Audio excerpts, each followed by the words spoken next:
तो यहाँ पर बड़ा सुंदर शिव जी की कथा चल रही है। शिव जी के गुणों का व्याख्यान, हमने एक दिन कैलाश पर्वत का व्याख्यान किया, कल शिव जी के चिन्हों का व्याख्यान किया, आज शिव जी के गुणों का व्याख्यान कर रहे हैं।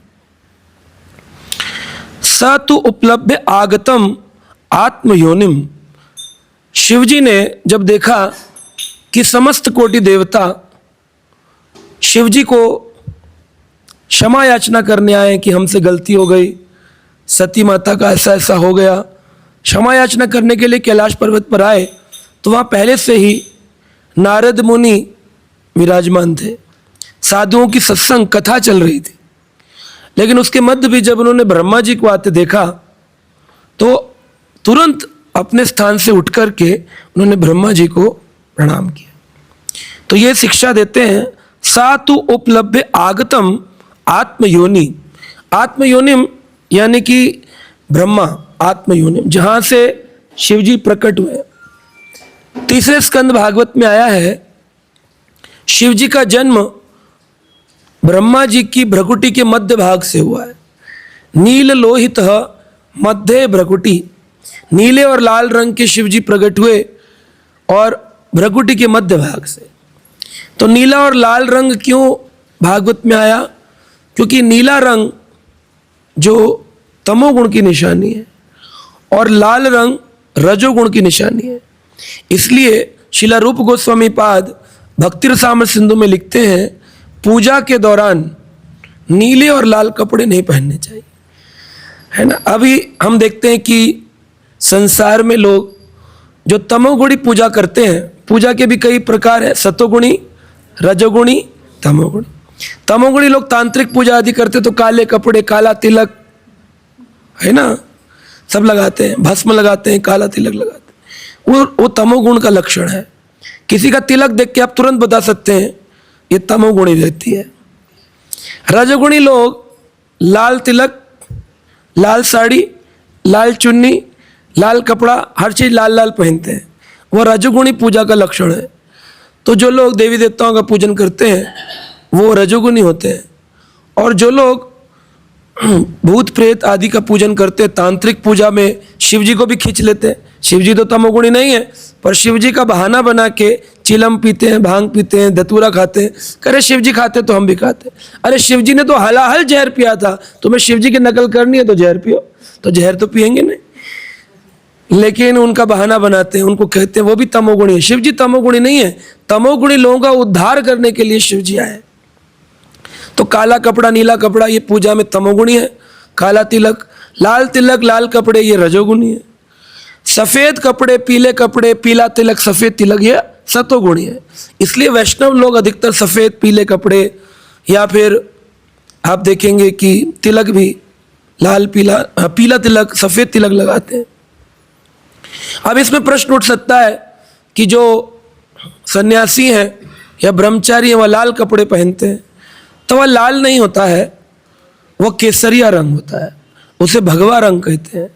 और भगवा रंग अग्नि का प्रतिस्वरूप होता है कि ब्रह्मचारी जिसने लाल कपड़ा पहना है, नारंगी, सतरंगी, भगवा, केसरिया जो भी कहे, वह कपड़ा पहनने से वह अपने वैराग्य का दर्शन कराता है।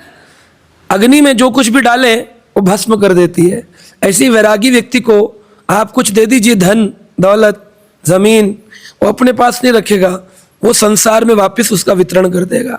स्वयं के उपभोग के लिए वो कुछ नहीं रहता है। सन्यासी भी इसीलिए केसरिया रंग पर, लाल नहीं है।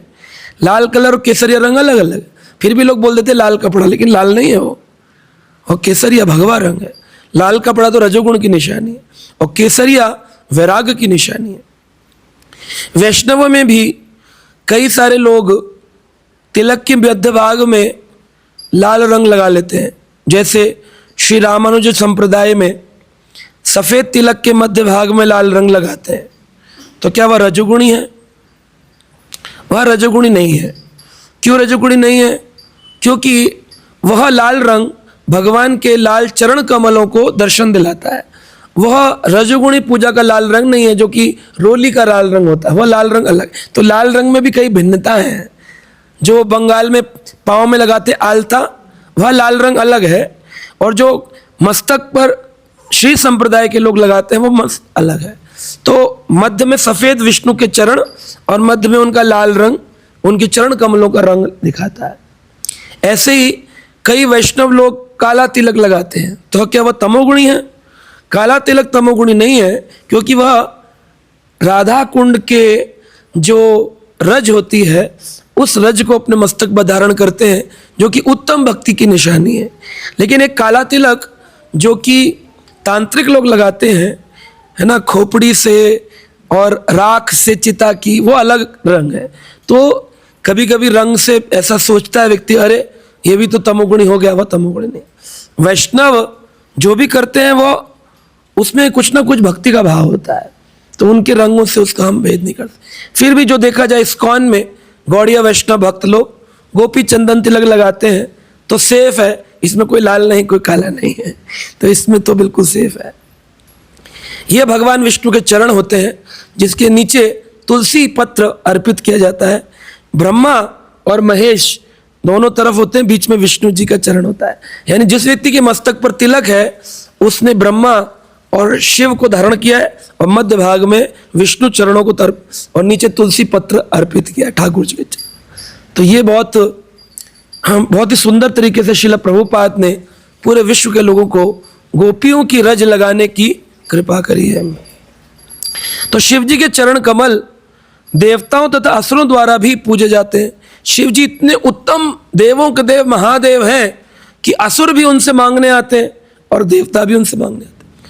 हम देख सकते हैं देव और असुर संग्राम जब हो रहा था, समुद्र मंथन हुआ और जब रस्सी खींची गई तो पहली बार ही अमृत की इच्छा से खींची गई और निकल आया हलाहल जहर। मतलब इच्छा कुछ और करके बैठो, निकलता कुछ और है। आदमी माला लेके बैठता है, बोले थोड़ी शांति मिलेगी चित्त के अंदर, लेकिन सारे विकार उसी समय उत्पन्न होते हैं। आदमी कहता है हम प्रयास तो कर रहे हैं अमृत पाने का, निकल हलाल रहा है। तो क्या करें? ऐसे में प्रभु जी प्रश्न पूछते हैं कि मन में बड़े विचार आते हैं, विकार आते हैं, जितनी पुरानी बातें जो भूल बैठे थे माला करने से वो भी निकल आती हैं। ऐसा मंथन होता है ना। तो आचार्य चरण बताते हैं कि जब इस प्रकार का हलाहल मानसिक विकार उत्पन्न हो जप के दौरान, तो सारे देवता और असुर शिव जी के पास गए। शिव जी परम वैष्णव हैं, यानी कि जब भी आपके ऐसे विकार उत्पन्न हो तो आपको किसी वैष्णव के पास जाना चाहिए और उसको जाकर अपने दिल का हाल अपना बताना चाहिए। हाले दिल सुनाएंगे तो वैष्णव लोग उसमें कुछ ना कुछ सॉल्यूशन देंगे, उसमें कोई उपाय बताएंगे। तो शिव जी के पास गए तो शिव जी ने उस हलाल का पान कर लिया। तो देवता और असुर दोनों ही शिव जी को बड़ा ही सम्मानित रूप से प्रार्थना करते हैं। जो असुर होते हैं वो विष्णु के विरोधी हो जाते हैं, लेकिन शिव के विरोधी नहीं होते हैं। शिव को सभी सम्मान करते, देवों का देव महादेव। फिर भी उनका इतना ऊंचा पद होने पर भी जब ब्रह्मा जी वहां पर आए तो उन्होंने उठ करके उनको प्रणाम किया। यह लक्षण दिखाता है कि वैष्णवों में क्यों शिरोमणि हो गए शिव जी, क्योंकि उन्होंने सत्कार का गुण सीखा है। अपने बड़ों का सत्कार कैसे करना चाहिए। अब हो सकता है हम बड़े भागवत कथावाचक हो गए, पूरे विश्व में घूमते हैं, कथा करते हैं, लेकिन मान लीजिए हमारे गुरुदेव आ जाए जो कि बहुत ज़्यादा कथा नहीं करते हैं, कोई वरिष्ठ वैष्णव आ जाए जो बहुत कथा नहीं करते हैं, तो हम अपने ज्ञान के घमंड में कहीं ऐसा ना हो जाए कि उनको प्रणाम ना करें। उनको प्रणाम करना चाहिए उठ करके, है ना। आप देखिए रोमहर्षण जी जो उग्रश्रवासुत के पिताजी थे, सौनक ऋषियों ने, नैमिषारण्य में 88,000 ऋषियों ने उनको अपना प्रवक्ता माना था। वेदव्यास जी के शिष्य थे रोमहर्षण सुत। रोमहर्षण क्योंकि वो भगवान की कथा सुनते ही उनके शरीर के रोंगटे खड़े हो जाते थे। रोमहर्षण, हर्षित हो जाते थे कथा सुन के, इसलिए उनका नाम था रोमहर्षण। वेदव्यास के शिष्य थे और उधर सुखदेव गोस्वामी वेदव्यास के पुत्र थे और दोनों ही भागवत में बड़े परम थे। तो उधर सुखदेव से परीक्षित सुन रहे थे और इधर शौनक ऋषि रोमहर्षण से सुन रहे थे भागवत। दो भागवत हो रही हैं, लेकिन जिस समय भागवत हो रही है बलराम जी तीर्थ यात्रा करके नैमिषारण्य तीर्थ पहुंचे। नैमिषारण्य कहाँ है? लखनऊ से कानपुर के पास एक तीर्थ है नैमिषारण्य। देखा जाए तो भारत में 3 भागवत स्थलियां हैं। एक भागवत स्थली है शुकताल, जहां पर सुखदेव गोस्वामी ने परीक्षित महाराज को 7 दिन 7 रात गंगा के तट पर भागवत सुनाया। दूसरा तीर्थ है नैमिषारण्य, जहां पर सुत गोस्वामी ने 88,000 शौनक ऋषियों को भागवत सुनाया। और तीसरी स्थली है कुसुम सरोवर गोवर्धन, जहां पर श्री उद्धव जी महाराज ने भगवान श्री कृष्ण की अनन्य प्रेमी भक्तन सारी राजकुमारी रानियां 16,108 रानियों को भगवान कृष्ण के लीला संवरण करने के बाद श्रीमद् भागवत का ज्ञान सुनाया। तो वो 3 स्थलियां भागवत की। तो शुकताल में तो भागवत होती ही है, नैमिषारण्य में भी भागवत होती ही है, लेकिन कुसुम सरोवर उद्धव कुंड पर भागवत नहीं होती है। तो भक्त लोग प्रयास कर रहे हैं कि वहाँ भी भागवत स्थली के रूप में घोषित हो, क्योंकि सबसे पहला भागवत लोग सोचते हैं परीक्षित ने सुखदेव को सुनाया, सुखदेव ने परीक्षित को सुनाया, लेकिन सबसे पहला भागवत वो नहीं है। सबसे पहला भागवत है उद्धव जी ने भगवान श्री कृष्ण की 16,108 रानियों को कुसुम सरोवर गोवर्धन पर सुनाया था। वो स्थली पर उद्धव जी प्रकट हुए थे और उन्होंने समस्त रानियों को जब भागवत सुनाया, सारी रानियां अपने अपने दिव्य शरीरों को धारण करके विमानों पर बैठकर वापस वैकुंठ धाम को चली गई। तो वह वैकुंठ गमन स्थली भी है कुसुम सरोवर। वहाँ की लता पता कुंज निकुंज घास तिनके में उद्धव जी विराजमान है, क्योंकि उद्धव जी चाहते हैं गुल्म लता औषधि नाम, जितने गुल्म लता औषधि हैं सब में मैं विराजमान रहूं, क्योंकि जब गोपियां यहाँ चलेंगी, भक्त यहाँ चलेंगे, तो उनकी चरण रज उद्धव जी कहते मेरे मस्तक पर पड़ेगी। तो उद्धव जी भगवान कृष्ण के अनन्य प्रेमी भक्त होकर के भी क्या चाहते हैं कि मैं गुल्म लता औषधि बन जाऊं। तो ये देखिए शिव जी चाहते हैं ब्रह्मा के चरण में जाना, और यहाँ पर भगवान सुदामा जी को बिठा करके उनके चरण धोते हैं। भगवान जी रामचंद्र भगवान शिव जी की उपासना कर देते हैं रामेश्वरम पे। तो भगवान ये ऐसा क्यों करते हैं? जो उत्तम स्थिति के होते हैं लोग, वो विनम्र होते हैं। कहते हैं एक शायर ने, कवि ने एक बात कही है उर्दू में, कहते हैं कह रहा है जोश दरिया से समुद्र का स्तोत्र। जो समुद्र है उसका जो स्तोत्र है, उसका जो शोर है, उसका जो गहरापन है, उसकी जो विशालता है, कह रहा है जोश दरिया से समुद्र का स्तोत्र कि जिसमें जितना ज़र्फ है वो उतना ही खामोश है। जिसमें जितना ज़्यादा गहराई होती है वो उतना शांत होता है, और जिसमें गहराई कम होती है वो उच्छृंखल होता है। कहते ना गगरी छलभर गगरी अधभर गगरी छलकत जाए। हाँ, जब जल से भर जाती गगरी, छोटी सी गगरी है, थोड़ा पानी के भरा छलक जाती है, लेकिन समुद्र कभी छलकता नहीं है। नदियां कलकल कलकल कलकल करके उसमें घुसती शोर करती हैं, लेकिन समुद्र शोर नहीं करता, शांत रहता है। तो जोश है दरिया, दरिया में जोश होता है, लेकिन समुद्र कैसा होता है? शांत होता है। तो जो जितना ज्ञान में भक्ति में जितने गहरे होंगे वो उतने शांत रहेंगे। वो ज़्यादा नियम कानून नहीं झाड़ते, चुप रहते, कह रहे जो आ रहा है जैसे आ रहे हैं चलो आने दो। जो नया नया होता है वो टोका टाकी ज़्यादा करेगा, अरे तुम ये क्या कर रहे हो, तुम ऐसा करो, ऐसा नहीं, उधर से घूम के उधर से करो, ये प्रणाम करो, ऐसा करा, ऐसे हाथ छू दिया, ऐसा कर। ये आदमी अभी नया नया सीखा है ना। तो जो जितने विशाल प्रभुपाद इस्कॉन के आचार्य, फाउंडर आचार्य, संस्थापक आचार्य, अमेरिका गए, अगर कानून झाड़ते तो क्या कोई व्यक्ति इस्कॉन में जुड़ता? स्वामी प्रभुपाद जी सब कुछ सहन किए, अपने हाथ से झाड़ू पोछा लगा के सेंटर पे लोगों को बुलाते थे, और मदिरा पान करने वाले विषयी लोग आते थे, उनको भागवत सुनाते थे, और भागवत सुनाने के बाद उनके लिए भोजन बनाते थे, उनको प्रसाद खिलाते थे, और उनके चले जाने के बाद उनके झूठे बर्तन धोते थे। अगर प्रभुपाद जी वहाँ नियम बताते, गुरु की सेवा करो, तुम लोगों को जाता नहीं है, आ जाते हो मदिरा पान करके, नियम पालन नहीं करते हो, तुम लोगों को नरक जाना पड़ेगा, तो फिर वो कभी जुड़ते नहीं। तो प्रचार कार्य में याद रखना चाहिए कि जो जितना गहरा है वो उतना शांत है। नियम तो देना है, सिद्धांत तो सिखाने हैं, लेकिन प्रेम से सिखाने, प्रेम पूर्वक सिखाने। तो यहाँ पर सत्कार करने का सिस्टम भगवान शिव ने पालन किया है कि कैसे सत्कार करना चाहिए।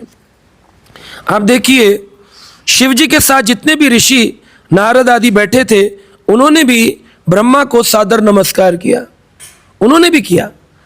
इसका मतलब जो आचार्य चरण करते हैं, यद्यत आचरति श्रेष्ठः तत्तत् इतरो जना सयत प्रमाणात् कुरुतो लोकस्तत् अनुवर्तते।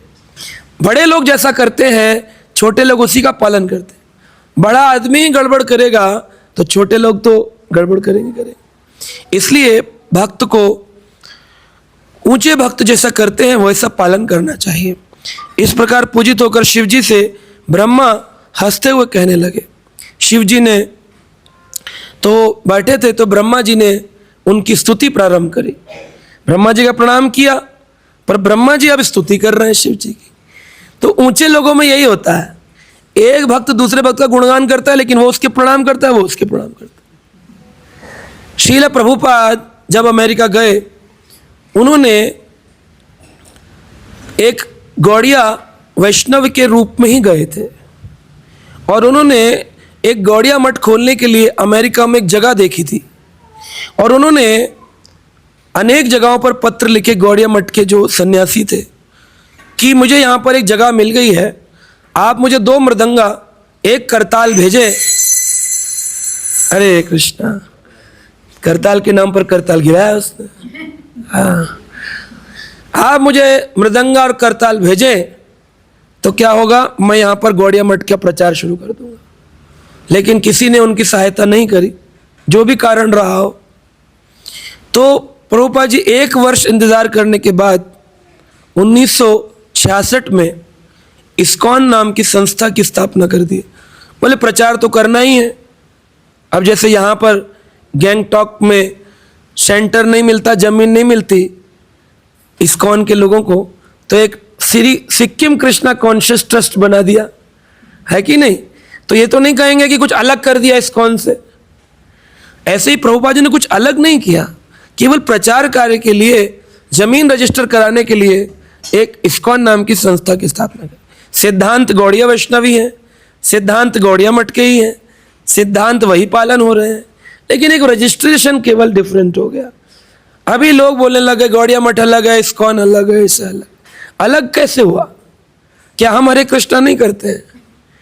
क्या हम लोग प्रभुपाद की गुरु अष्टकम नहीं गाते? तो ये तो ऐसा कह देना ये ठीक नहीं है।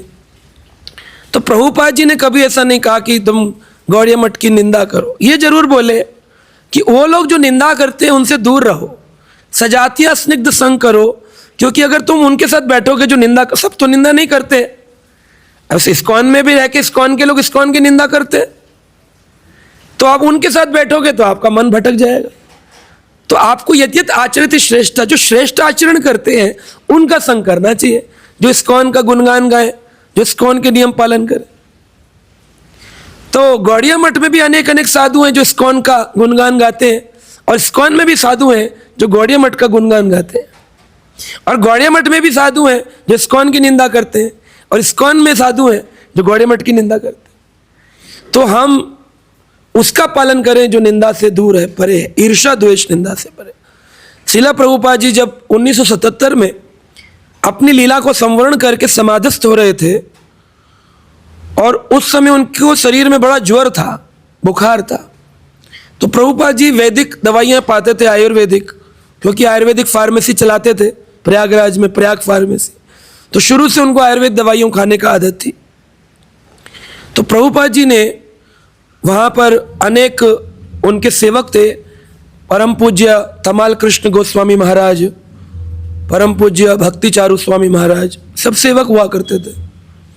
तो वो लोग बोलते थे प्रभुपाद जी आपके लिए बढ़िया कोई वैद्यराज लाए हैं, कविराज। वो आकर के दवाई देते थे, बोलते थे कहीं जाओ मत, इधर उधर मत घूमो, इनको बिठाओ, प्रवचन मत दिलवाओ, फिर भी प्रभुपाद लेटे लेटे प्रवचन देते थे। तो एक दिन मिलने के लिए गौड़िया मठ के भक्त लोग प्रभुपाद जी से आए।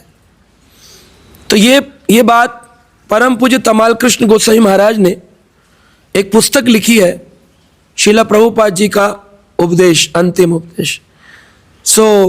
उसमें तमाल कृष्ण महाराज बता रहे हैं कि प्रभुपाद जी, स्वामी प्रभु भक्ति वेदांत स्वामी प्रभुपाद जब देखे गौड़िया मठ के लोगों को तो उन आंखों में उनके चमक आ गई, बड़ी प्रसन्नता आई और बड़े प्रसन्न होकर के उन्होंने उनका स्वागत किया। और क्या बोले प्रभुपाद जी, देखिए कितनी सुंदर बात, हमको सीखना चाहिए। लोग पढ़ते नहीं है पूरा और ऐसे अपनी मन मर्जी का इधर उधर बोलते रहते हैं। प्रभुपाद जी बोले कि मैंने अपने प्रचार के दौरान, हो सकता है कि मैंने आप लोगों का कुछ अनहित बोला हो, लेकिन मैं उसके लिए आप सबसे आपके चरणों में क्षमा याचना करता हूँ। जो व्यक्ति पूरे विश्व में 108 मंदिर बना दिया, 10,000 लोगों को भक्ति सिखा दिया, 1966 से 1977 इतने वर्षों में, 11 वर्षों में 14 बार पूरे ब्रह्मांड, पूरे भारत पृथ्वी का भ्रमण कर लिए, वो कितनी विनम्रता दिखा। सत्कार का भाव जो शिव जी में है वो प्रभुपाद जी में भी है। बोले मैंने अगर कभी कुछ गलती की हो, प्रचार में कुछ अनहित बोला हो, तो आप लोग क्षमा करिएगा। तो गौड़िया मठ के लोगों ने भी ऐसा नहीं कहा हाँ ठीक है ठीक है, वो भी बोले अरे नहीं नहीं भक्ति वेदांत स्वामी आप कैसी बात करते हैं, आपने तो जो कार्य किया है वो आपने अपने गुरु महाराज को प्रसन्न किया है। गुरु महाराज चाहते थे पृथ्वी ते आछे नगर आदि ग्राम, सर्वोत्र प्रचार होइबे मोरो नाम। आपने तो पृथ्वी के कन कन, कोने कोने, गली मोहल्ले, शहर, हर जगह भगवान के नाम का प्रचार किया। चैतन्य महाप्रभु की वाणी का आपने अनुगमन किया है। और जो कहा गया है चैतन्य मंगल ग्रंथ में कि यदि पापी दूर देश जाए, मोरा सेनापति भक्त जाए पे लाए। अगर कोई व्यक्ति पाप करके दूर देश चला भी जाएगा, मेरा एक सेनापति भक्त आएगा, भगवान चैतन्य कह रहे हैं, जो जाकर के दूसरे देश से उसको वापस खींच कर ले आएगा। तो विदेशी लोग जो चले गए हैं पाप करके, ये जितने भी विदेश बने ना, ये कैसे निर्माण हुआ इनका? भारत भूमि मुख्य भूमि थी, भारत के राजा ही पूरी पृथ्वी पर राज्य करते थे। भरत महाराज, युधिष्ठिर महाराज, चक्रवर्ती सम्राट का मतलब है जल और थल, पूरी पृथ्वी के राजा, उसको चक्रवर्ती सम्राट कहते थे। तो पूरी पृथ्वी के राजा थे युधिष्ठिर महाराज, पूरी पृथ्वी के राजा। तो ये अमेरिका, ऑस्ट्रेलिया, यूरोप था नहीं पहले। लेकिन इन इलाकों में कौन जाते थे? जो यहाँ पर दंडनीय कार्य करते थे उनको दूर भेज दिया जाता था। बोले इनको दूर भेज दो। और उन इलाकों में रहते रहते पापी लोग मांस भक्षण करना, मदिरापान करना, नियमों का उल्लंघन करना, उन्हीं को दूर देश भेजा जाता था। अब दूर देश चले गए, पापी तो है, लेकिन पापी का उद्धार करना भी तो भक्त का कर्तव्य है। तो कौन जाएगा, कौन लाएगा उनको समझा के?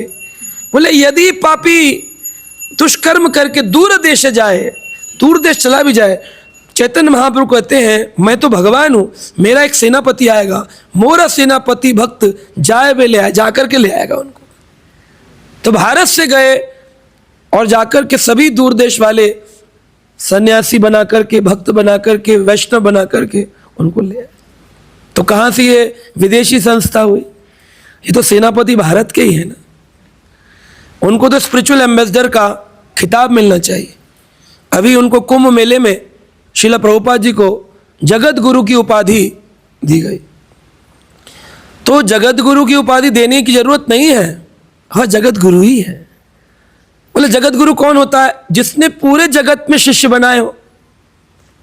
कहते ना रूप गोस्वामी, वाचो वेगम, क्रोधा वेगम, मनसा वेगम, जीवा वेगम, उदर उपष्ट वेगम, यह वेगान यो विषेति धीरा। जो व्यक्ति धीरवान होकर के अपने वेग वश में करेगा, पृथ्वीम त शिष्यात, वो पूरी पृथ्वी पर शिष्य बनाने योग्य हो जाएगा। तो पूरी पृथ्वी पर शिष्य किसने बनाया आज तक? और कोई है बताइए आप? पूरी हिस्ट्री देखिए इतिहास में। बोले स्वामी विवेकानंद जी बनाए, पूरी पृथ्वी पर तो नहीं बनाए। शिकागो में जाकर के एक प्रवचन दिए और कुछ लोगों को लेकर के आए, वह भी 2-4 लोग वापस चले गए भारत छोड़ के। भक्ति सिद्धांत महाराज के अन्य मठ के लोग, बड़े बड़े सन्यासी, वो भी गए थे प्रचार करने, यूरोप से कुछ लोगों को लेके आए थे।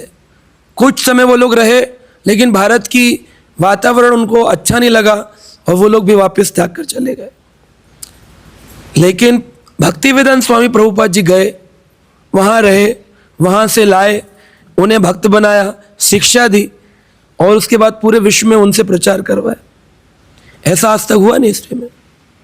तो ये जो प्रभुपाद जी सत्कार का भाव, इतने वरिष्ठ होकर के भी गौड़िया मठ के भक्तों को प्रणाम कर रहे हैं, उनका बड़ा प्रेम है गौड़िया मठ से। तो भक्तों को, इस्कॉन के भक्तों को भी निंदा का भाव नहीं रखना चाहिए। हाँ, प्रभुपाद जी जब माफ़ कर दिए, प्रभुपाद जी जब उनको प्रेम करते हैं, तो हम क्यों उनके है ना खिलाफ हो जाए? हमको भी उनका सम्मान करना चाहिए। अभी गौड़िया मठ में इतने सुंदर सुंदर सन्यासी हैं, उनसे हमारा बड़ा प्रेम है। हम लोग अभी गए थे हिमाचल कथा करने, तो वहाँ पर एक हमीरपुर में गौड़िया मठ था। हम लोग दर्शन करने गए, वहाँ के सन्यासी भागवत कर रहे थे, करते ही रहते वहाँ पे महाराज। तो जब देखे तो एक सन्यासी खड़े होकर के बोले, अरे प्रभु जी आए हैं इस्कॉन से। तो महाराज जी कथा रोक दिए बीच में और माला ला करके पहनाए और बिठा दिए महाराज के किनारे ले जाके। बोले प्रभु जी भागवत करेंगे, क्योंकि इनकी भागवत हम सुनते रहते हैं, आज प्रभु जी। तो महाराज जी बोले हाँ हाँ आप करिए। तो सोचिए, अपनी कथा रोक दिए बीच में और हमको मौका दिए भागवत। मैं आधा घंटे भागवत किया। फिर वो महाराज जी बोले वाह वाह, आप आए, आपने बड़ा ऐसा किया। हम तो विचार करते हैं अधिक से अधिक इस्कॉन के लोगों को आना चाहिए और भागवत कहना चाहिए। तो कहाँ उनमें निंदा है, कहाँ उनमें द्वेष है? मैं जनकपुरी में भागवत कर रहा था दिल्ली में, तो वहाँ गौड़िया मठ के सन्यासी आए और आकर के बैठे, पूरा भागवत सुना और अंत में फिर अपने कुछ व्याख्यान दिए और बड़े प्रसन्नचित होकर बोले, हम बड़े प्रसन्न हैं कि गौड़िया वैष्णव सिद्धांतों को अभी प्रचार करने वाले आ गए हैं, जो बहुत प्रगाढ़ता से भागवत को दे रहे हैं। प्रसन्न हुए। हम गए थे शुकताल तीर्थ में, तो गौड़िया मठ में जैसे हमारे यहाँ कोई बाहर का व्यक्ति आता है तो हम आसन पर नहीं बिठाते, व्यास आसन पर, केवल उसी को बिठाते हैं जो इस्कॉन का, और वो भी जो पालन करने वाला, हर व्यक्ति को नहीं बिठाते हैं। तो गौड़िया मठ के सन्यासी ऑल्टर पे चढ़ा दिए मेरे को, बोले आप मंगल आरती ऑल्टर में आज करिए। तो मैं किया, महाराज वो सन्यासी खड़े होकर कीर्तन किए, मैं ऑल्टर में आरती किया। जब आरती करके नीचे आया तो महाराज जी इतना प्रेम किए, बोले आज का भागवत आप करेंगे। नीचे बैठकर महाराज कथा सुने, मेरे को वासासन पर बिठा दिया। और जब हम कर रहे थे, जिधर भागवत चल रही थी वहाँ भी आए कथा सुनने, और कथा के मध्य में आकर के गुणगान किया कि ऐसे भागवत विषय व्याख्यान अवश्य होने चाहिए। आजकल तो नाच गाने के नाम पर भागवत हो रहा है। तो देखिए कहाँ कितना प्रेम है गौड़िया मठ के। तो इस्कॉन के लोगों को भी उनको प्रेम करना चाहिए, है ना। खाली गौड़िया नहीं, सभी महाराज, सभी सन्यासी, सबको प्रेम करना चाहिए, कटाक्ष नहीं करना चाहिए ज़्यादा। लेकिन इसमें एक ध्यान देने वाली बात है, सम्मान करना और पालन करना दोनों में भेद है। तो ग्रंथ अगर पढ़े तो केवल प्रभुपाद जी के पढ़े। जब आपने प्रभुपाद के सारे ग्रंथ पढ़ लिए, प्रभुपाद जी ने जो वैदिक सिद्धांत सिखाए वो समझ लिए, उसके बाद आप किसी और को समझ सकते हैं। लेकिन अब क्या है, लोग सम्मान करने की जगह क्या समझ लेते हैं, मिलना जुलना। वो जाएंगे वृंदावन में, बाबा जी लोगों से राधा कुंड में कथा सुनेंगे। वो जाएंगे वृंदावन में, सन्यासी अन्य संप्रदाय के सन्यासी से कथा सुनेंगे। कभी जाएंगे किसी मठ मंदिर में कथा सुनेंगे। उससे क्या होता है, सिद्धांत में रसाभास हो जाता है, सिद्धांत सही से समझ नहीं आता है। इसलिए गौड़िया मठ हो या अन्य सन्यासी हो, सबका सम्मान करना चाहिए, लेकिन कथा केवल प्रभुपाद के ग्रंथ से पढ़ना सुनना चाहिए।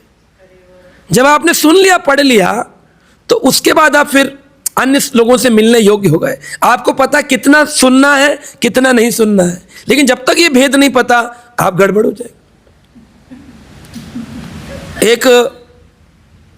एक मिला था एक मठ के सन्यासी से, वह भी गौड़िया है।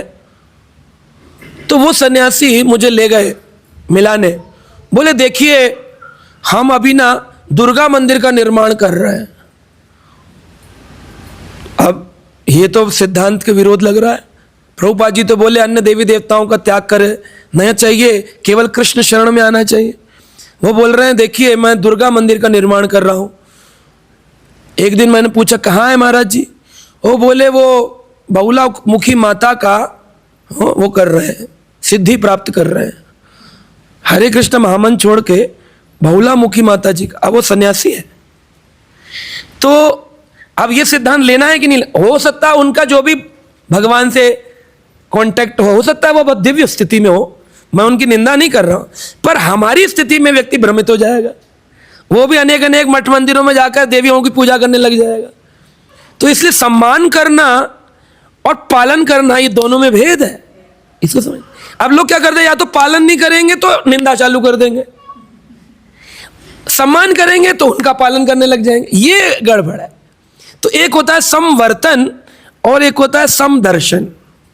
समवर्तन है सबके प्रति सम्मान का भाव, समदर्शन, समदर्शन यानी सब में भगवान का दर्शन करना। कुत्ता बिल्ली चींटी सांप सुअर सब में भगवान का दर्शन। लेकिन क्या आप सांप को गले लगा सकते हो? क्या आप शेर को गले लगा सकते हो? लेकिन भगवान तो गीता में कह रहे हैं कि विद्या विनय संपन्ने ब्राह्मणे गवि हस्तिने शुनी च एप शपा के चा पंडिता नाम समदर्शिना। पंडित वो होता है जो सब में, गाय में, कुत्ते में, चंडाल में, बिल्ली में, पेड़ में, पौधे में, पंडित में, ब्राह्मण में, सन्यासी में भगवान का दर्शन करे। तो सांप में क्या भगवान नहीं है कि नहीं है? तो लगाओ गले। लेकिन आप नहीं लगाते क्योंकि वो डस लेगा। आप तो व्यवहार कर रहे हो, वो तो नहीं करेगा ना। तो समदर्शन कर सकते हो, समवर्तन, वर्तन यानी व्यवहार, सम व्यवहार नहीं कर सकते हो। इसलिए किसी भी सन्यासी हो, मठ मंदिर का हो, मायावादी हो, छायावादी हो, लेकिन उसको प्रणाम करो, उसका सम्मान करो, लेकिन उसका पालन मत करो। आपने मायावादी भाष्य सुन ले हैला सर्वनाश, जीवे रे निस्तार लागी सूत्र कैला व्यास। व्यास देव जी ने जीवों के उद्धार के लिए भागवत पुराण लिखा है। अब आप किसी मायावादी का भाष्य सुनेंगे, गए बोले जी जगन्नाथपुरी गए थे, वहां एक महाराज जी के पीछे हजारों लोग चल रहे थे, हम भी बैठ गए और बैठ के मायावादी भाष्य सुन लिया। तो महाप्रभु की वाणी है, जीवर निस्तार लागी सूत्र कैला व्यास, मायावादी भाष्य सुन ले हैला सर्वनाश। क्या है मायावाद? सभी देवता बराबर हैं, किसी भी रास्ते का पालन करो भगवत की प्राप्ति हो जाएगी, एक दिन आत्मा परमात्मा में लीन हो जाएगी। ये सब मायावाद है। इसलिए सिद्धांतों को, सिद्धांत बोलिया जीव ना करे आलस, सिद्धांत बोलने में आलस नहीं करना चाहिए। इसलिए सम्मान भी करना है, प्रणाम भी करना है, लेकिन सिद्धांत भी बोलना है, सिद्धांत छोड़ना नहीं है। प्रभुपाद जी का सिद्धांत नहीं छूटना चाहिए, ये समझने वाली बात। तो इस प्रकार ब्रह्मा जी ने शिव जी की स्तुति करी है। ब्रह्मा ने कहा हे शिव, मैं जानता हूं कि आप सारे भौतिक जगत के नियंता हैं। अब नियंता का शब्द है कंट्रोल करने वाला, तो शिव जी पूरे अखिल ब्रह्मांड के नियंता नहीं है, केवल भौतिक संसार के नियंता है। जैसे जेल में जेलर होता है वो नियंता होता है, लेकिन प्रधानमंत्री को जेल में जाना हो तो नियंता से पूछेगा कि भाई मैं कब आ जाऊं आपके प्रोग्राम में। वो कहेंगे आप प्राइम मिनिस्टर, प्रधानमंत्री 6 बजे शाम को आइए। तो लोग बोलेंगे अरे प्रधानमंत्री भी उसकी सुन के चलता है, तो जेलर बड़ा हो गया।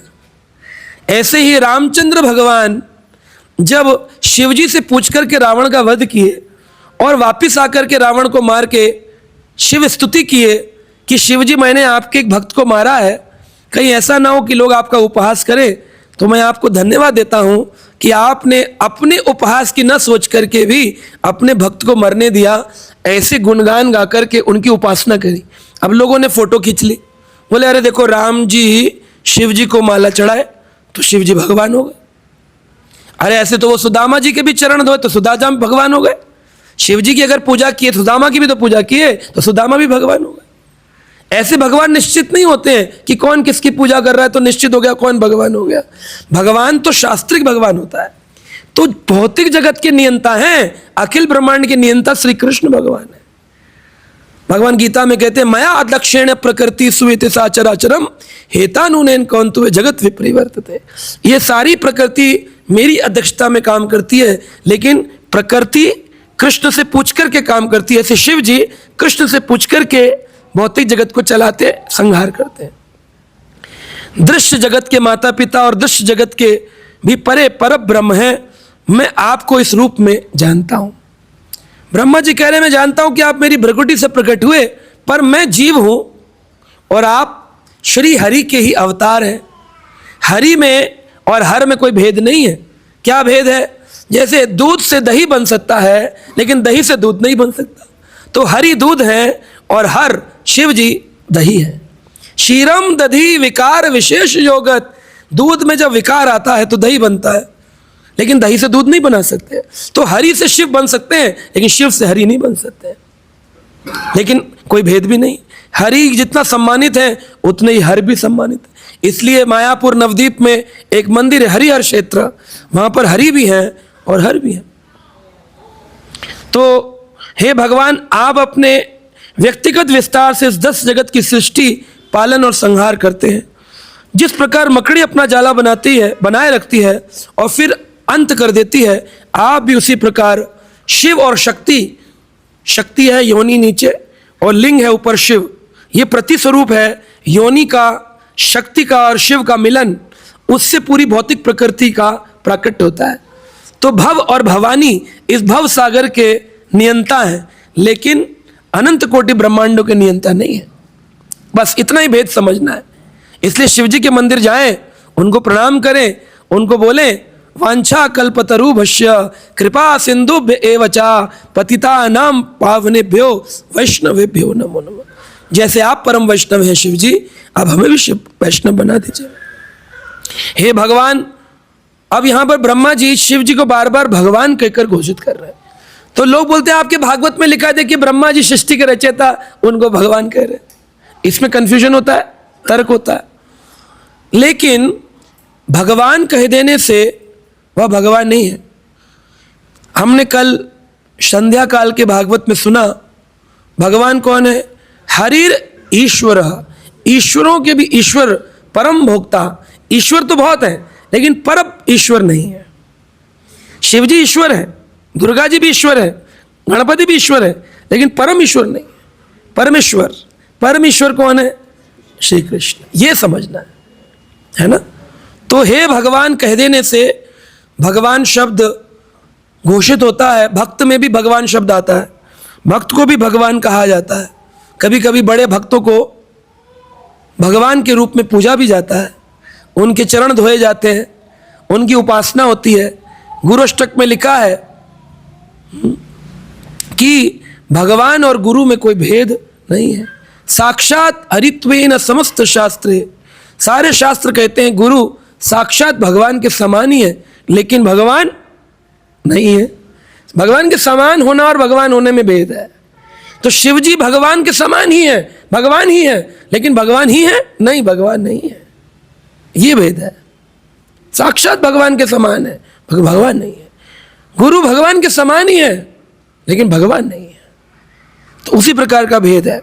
हे भगवान, आपने दक्ष को माध्यम बनाकर यज्ञ प्रथा चलाई है, जिससे मनुष्य धार्मिक कृत्य और आर्थिक विकास का लाभ उठा सकता है। यज्ञ करके धार्मिक अनुष्ठान किए जाते हैं। धन के लाभ से धर्म, अर्थ, काम, मोक्ष लोग यज्ञ आदि करते हैं। अतः ब्रह्मांड इस प्रथा का दृढ़तापूर्वक पालन करने का व्रत लेता है। सारे लोग यज्ञ पालन करेंगे अब से, और ध्यान रखेंगे कि किसी का अपमान ना हो यज्ञ में। हे परम मंगलमय भगवान, आपने स्वर्गलोक, वैकुंठ लोक तथा निर्गुण ब्रह्मलोक का शुभ कर्म करने वाले का गंतव्य निर्दिष्ट किया है। तो शिव जी क्योंकि वहां पर इस भव सागर के नियंता हैं, जैसे जेल का जेलर हेड होता है, तो वही निश्चित करता है कौन बाहर निकलेगा, कौन कितने समय रहेगा, कौन इससे बाहर जाएगा। तो शिव जी वैकुंठ लोक का निर्णय लेने के योग्य हैं, क्योंकि प्रकृति है ना। लेकिन वैकुंठ लोक उनका भजन करके प्राप्त नहीं हो सकता, ये समझना। वैकुंठ लोक के नियंता हैं, वो बताएंगे ये आदमी भजन कर रहा है कृष्ण का, प्रभु इसको वैकुंठ लोक ले जाइए, इसने सही रास्ते का पालन किया। ये व्यक्ति मेरे पीछे पड़ा है, इसको मेरे धाम भेजिए, फिर सिखाऊंगा कैलाश पे भागवत धर्म, फिर जाएगा वैकुंठ। ये मेरा धतूरा पीकर मेरा मजाक उड़ा रहा है, हाँ, इसको दंड दीजिए, इसको अभी नरक ले जाना, यमराज को बुलाकर भेजना। तो नियंता है, निर्णय देंगे कौन वैकुंठ जाएगा कौन स्वर्ग जाएगा, क्योंकि प्रकृति के हाथ में है ना। और दुराचारी लोगों के लिए घोर नरक की सृष्टि की है। कभी कभी ये गंतव्य उलट जाते हैं, इसका कारण तय कर पाना अत्यंत कठिन है। हे भगवान, जिन भक्तों ने अपना जीवन आपके चरण कमल पर अर्पित कर दिया है, वह प्रत्येक प्राणी में परमात्मा के रूप में आपकी उपस्थिति पाते हैं। फलतः वह प्राणी प्राणी में भेद नहीं करते। ऐसे लोग सभी प्राणियों को समान रूप से देखते हैं। वह पशुओं की तरह क्रोध के वशीभूत नहीं होते, क्योंकि पशु बिना भेद बुद्धि की कोई वस्तु नहीं देख सकते हैं। अब यहां पर ऐसा लगेगा वह प्रत्येक प्राणी में परमात्मा के रूप में आपकी उपस्थिति पाते हैं। क्या प्रत्येक प्राणी में शिवजी विराजमान है? कि ब्रह्मा जी तो कह रहे प्रत्येक प्राणी में आपकी उपस्थिति पाते हैं। बाकी हम तो देखते हैं कि प्रत्येक प्राणी में विष्णु विराजमान, तो यहां ऐसा क्यों ब्रह्मा जी ने कह दिया? ब्रह्मा जी ने ऐसा इसलिए कहा क्योंकि ब्रह्मा जी जानते हैं कि जिनकी मैं स्तुति कर रहा हूं उनके माध्यम से उनके मूल सदाशिव जो विष्णु ही हैं उनकी स्तुति कर रहा हूं। क्योंकि महाविष्णु में और सदाशिव में कोई भेद नहीं है, और सबके हृदय में चतुर्भुजी विष्णु जो है वही विराजमान है। उनको विष्णु कहो या सदाशिव कहो, एक ही बात है। और इसी सिद्धांत को सिखाने के लिए अद्वैत आचार्य महाविष्णु और सदाशिव का मिश्रण रूप हो गया है कि दोनों में कोई भेद नहीं है। अद्वैत आचार्य है, शिव में और विष्णु में भेद है, लेकिन सदाशिव में और महाविष्णु में भेद नहीं है। तो सदाशिव, तो ये नहीं बोला जाता अद्वैताचार्य किसके हैं, बोले शिव और विष्णु के अवतार ना। महाविष्णु विष्णु नहीं, महाविष्णु और सदाशिव के युगल अवतार, यानी कि एक ही अद्वैताचार्य में दोनों समान रूप से विराजमान। क्योंकि सदाशिव भी चतुर्भुज, अगर आप देखें भागवत में 4 हाथ वाले हैं सदाशिव, जो सदा से शिव है, रहते हैं, विष्णु रूप है। उनका रूप ही नीले रंग का है, 4 हाथ हैं। श्री राधा माधव की जय, श्री गौर निताई की जय।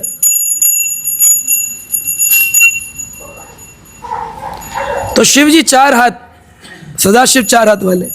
लेकिन जब ब्रह्मा की प्रकृति से प्रकट हुए तो 11 रुद्र प्रकट हुए। उन 11 रुद्रों में एक रुद्र का नाम शिव है और 11 रुद्राणी प्रकट हुई। तब ब्रह्मा जी ने कहा तुमने इतना रोया है, रुलाया है, तुम्हारा नाम रुद्र होगा। तो लाखों प्रकार के रुद्र हैं जिनका प्रलय कालक्रम में नाश हो जाता है। तो शिव नाम का एक रुद्र भी है। आप पढ़ सकते हैं भागवत के 3 स्कंद में 11 रुद्रों में से एक रुद्र का नाम शिव है और 11 रुद्राणियों में से एक रुद्राणी का नाम उमा है, जो उमा और शिव का विवाह हुआ है। लेकिन वह रुद्र है और रुद्र का विनाश हो जाता है प्रलय में, लेकिन सदाशिव का विनाश नहीं होता है। तो यहां पर ब्रह्मा जी जिन शिव की बात कर रहे हैं वो सदाशिव की बात कर रहे हैं। तो ये सब क्लियर ना हो तो पढ़ते पढ़ते कंफ्यूजन ही कंफ्यूजन हो जाएगा कि क्या है जी आपके भागवत में लिखा है। तो प्रभुपाद जी लिख रहे हैं फलतः अशुद्ध भक्त भगवान के क्रोध तथा आशीर्वाद में कोई अंतर नहीं करते हैं। और इसी प्रकार यहां पर भक्त किसी भी दशा में भगवान में कोई दोष नहीं दिखलाता है। जो लोग भेद बुद्धि से प्रत्येक वस्तु को देखते हैं, जो केवल सकाम कर्मों में लिप्त हैं, यानी सकाम का मतलब कर्म के फल की अभिलाषा में लिप्त है, तो वो तुच्छ बुद्धि में है। जो अपना फल पाना चाहता है, माला करूं और मुझे गोलोक मिल जाए, इसके अंदर भी फल की कामना है। माला करूं नौकरी मिल जाए, माला करूं शादी हो जाए, माला करूं रोग दूर हो जाए, ये तुच्छ बुद्धि है। उच्च बुद्धि क्या है? तुच्छ ना हो करके क्यों बोले कि मुझे ना धनम न जनम न सुंदरीम कविताम व जगदीश कामय मम जन्मनी जन्मनुष्य भवतात भक्तिर अहेतु की तुई। आपकी अहेतु की भक्ति मिल जाए। अगर नरक भेज दे भगवान तो माला करके जाओगे कि नहीं जाओगे? लड़ने लगोगे। इतनी 16 माला करी फिर भी नरक। अरे हो सकता है भगवान आपको उद्धार के लिए भेज रहे हो। बलिराज, जब दैत्यराज बलि को भगवान ने सुतल लोग भेजा तो क्या बलि ने बोला सुतल क्यों?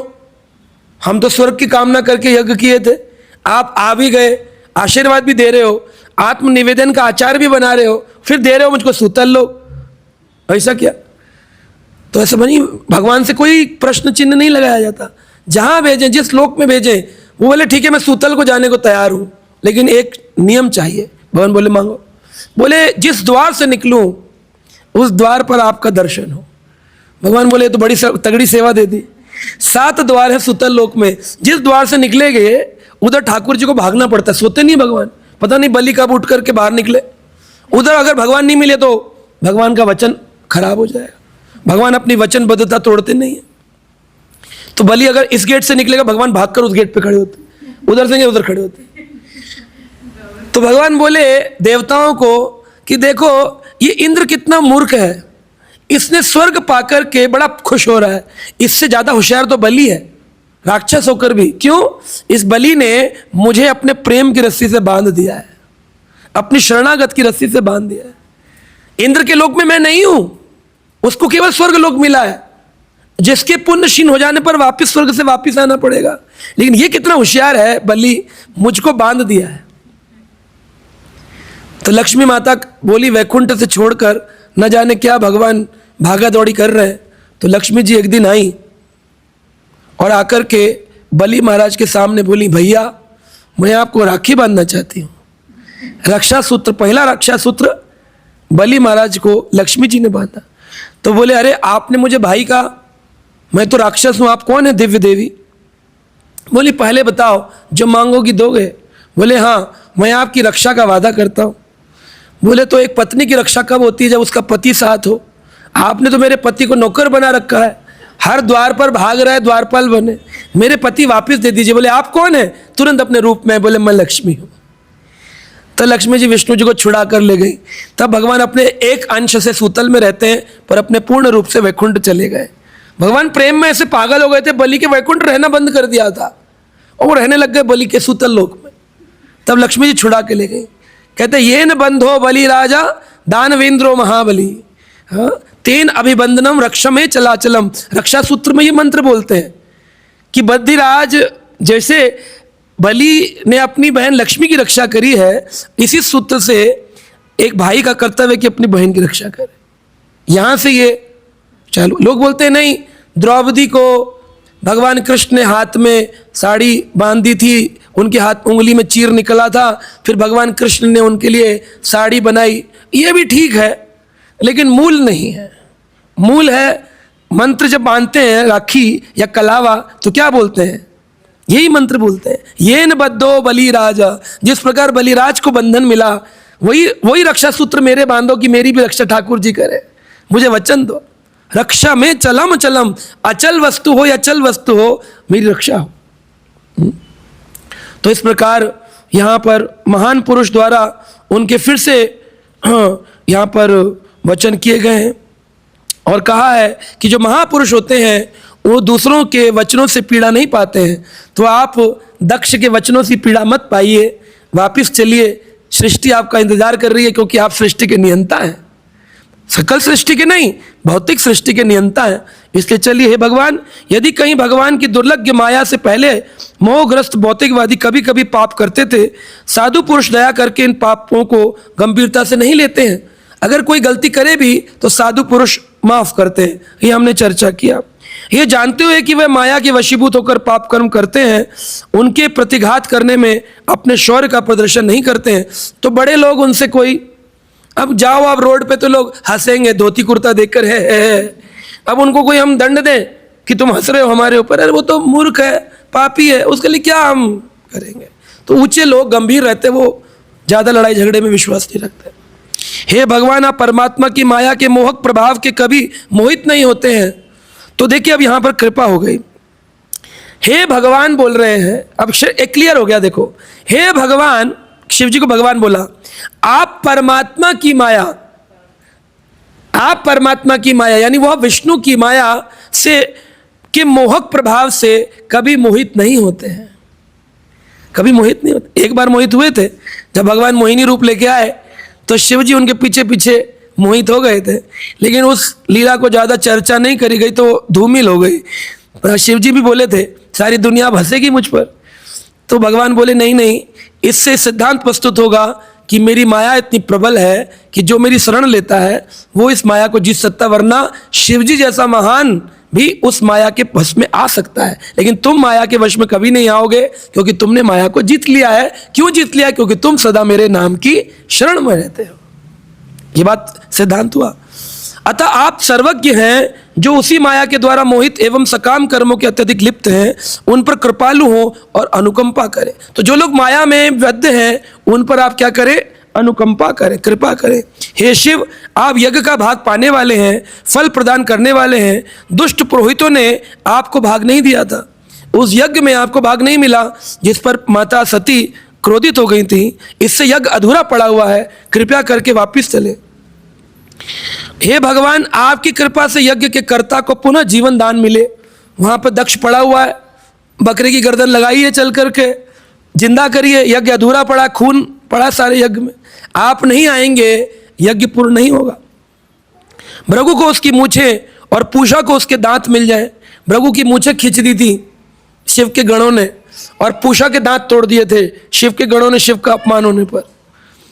तो उनको दांत मिले, किसी को मूछ मिले, किसी को दाढ़ी मिले, कृपया करके आए। और भग नामक देवता को उसके नेत्र मिल जाए, उसकी एक की आंखें फोड़ दी थी। शिव जी के गणों ने बड़ा क्रोध व्यक्त किया था। हे शिव, जिन देवताओं और पुरोहितों के अंग कट गए हैं उनको तुरंत ठीक करिए। हे यज्ञ विध्वंसक, आप अपना यज्ञ भाग ग्रहण करें और कृपा पूर्वक यज्ञ को पूरा होने दें, कृपया कर यज्ञ को पूरा होने दें। इस प्रकार ब्रह्मा जी ने स्तुति करी और शिव जी प्रसन्न हो गए। फिर अगले अध्यायों में आप क्रम में सुनेंगे कि दक्ष का यज्ञ किस प्रकार पुनः संपन्न करा गया। जीवन में भक्ति और शांति का संचार करना चाहते हैं तो देर किस बात की, जुड़िए हमारे YouTube चैनल कृष्णा टीवी से, जहां आपको मिलेंगे भक्तिमय वीडियोस, प्रेरणादायक भागवत कथाएं और अनमोल आध्यात्मिक ज्ञान। तो अभी सब्सक्राइब करें और हमें फॉलो करें एवं अपने प्रियजनों के साथ ये दिव्य यात्रा साझा करें और आध्यात्मिकता की ओर कदम बढ़ाएं। हरे कृष्णा।